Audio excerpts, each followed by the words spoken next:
জনাব আবু তাহের মিয়া, জনাব মাহবুব আলম, সম্মানিত পরিচালক জনাব আব্দুল মান্নান চৌধুরী, এতক্ষণ যারা আলোচনা রাখলেন, নন্দিত মুফাসসিরে কোরআন ইসলামিক চিন্তাবিদ মুফতি শহীদুর রহমান মাহমুদাবাদী, কোরআনে কারিম থেকে তেলাওয়াত করেছে সাতক্ষীরার কৃতি সন্তান,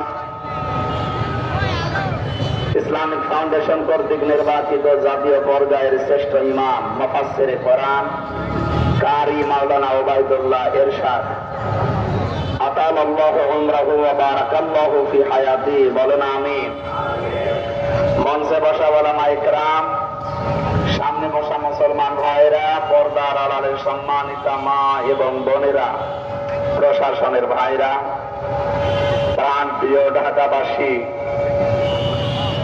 আল্লাহর দরবারে শুকরিয়া জানাচ্ছি যিনি একটা জগদ্দল পাথর আমাদের বুকের উপর থেকে নামিয়ে দিয়েছে।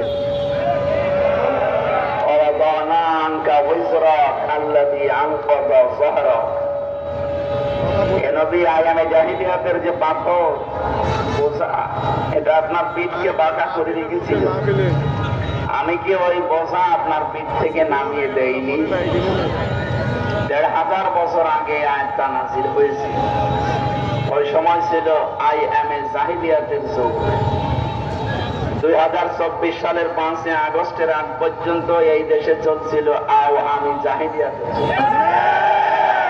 শব্দ দুইটা প্রায় কাছাকাছি, আইএমএ আর আওয়ামী, কাজ কারবারও প্রায় এক।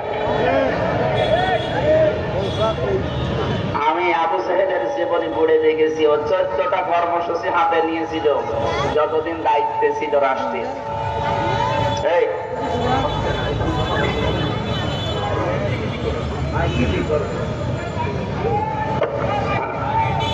এগুলো এখানে দেবে,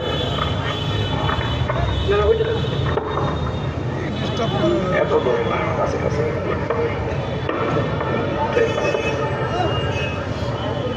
বসে বসে এখানে বসে,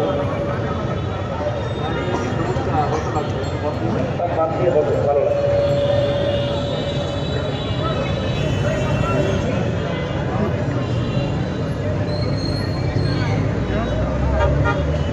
যতদিন পর্যন্ত দায়িত্ব ছিল, ক্ষমতা ছিল, 14টা কাজ করেছিল। আমি 15.5 বছরের সাথে মিলিয়ে দেখেছি, যারা পালিয়েছে 2 বোন একসাথে, ওরা 15টা কাজ করেছিল।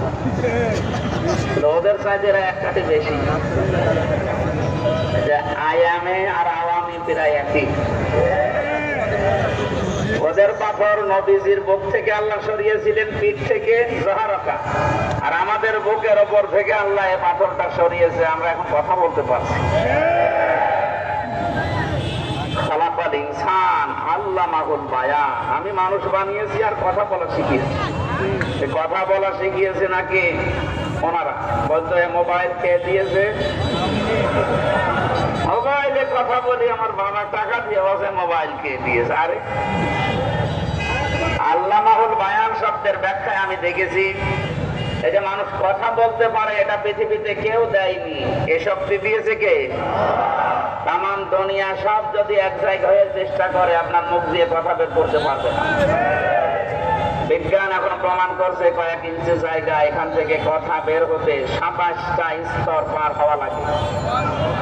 27টা ধাক্কা খায়, এরপর একটা কথা তৈরি হয়।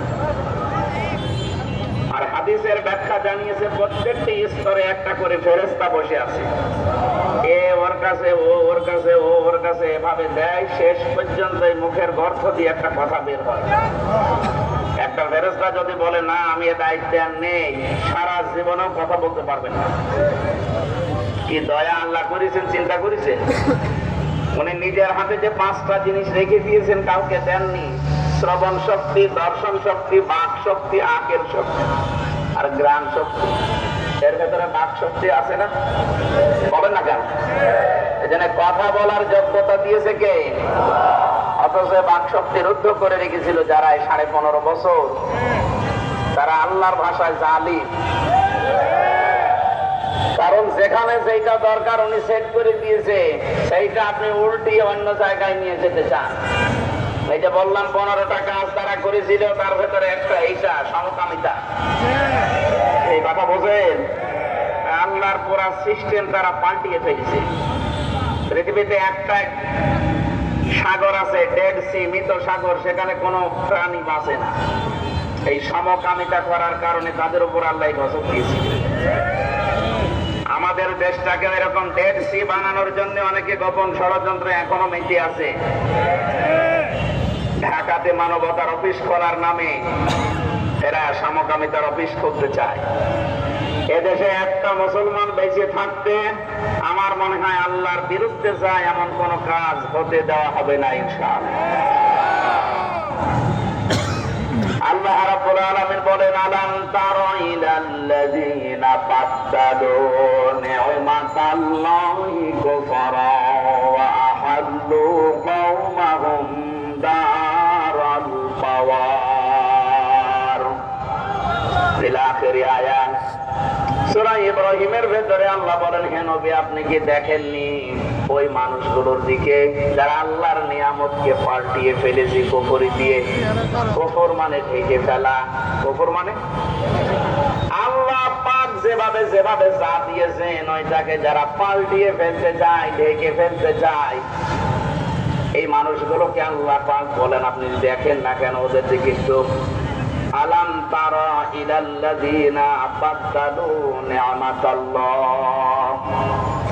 দুনিয়া তৈরি হওয়ার পর থেকে আজ পর্যন্ত, এখান থেকে কিয়ামত পর্যন্ত যত মানুষ দুনিয়ায় আসবে, যুজ্জিনা লিন-নাসি হুব্বুশ শাহাওয়াতি মিনান নিসা।